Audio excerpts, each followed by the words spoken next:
Ngayon, ito, dito na tayo ngayon sumasama.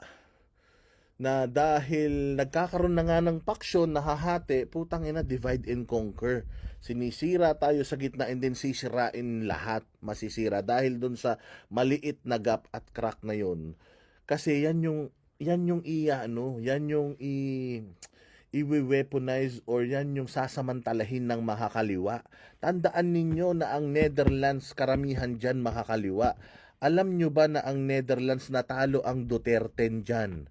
Hindi nanalo ang Duterte sa the Netherlands. Ibig sabihin, may mga tao pa din diyan na nakapalibot, lalo na kasama diyan sa Duterte Street na makakaliwa na nagbubuyo para magkaroon ng away tapos masira yung kausa.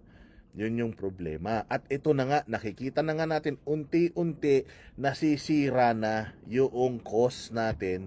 Wala nang mga OFW na gustong magpunta kasi si ganito ang organizer.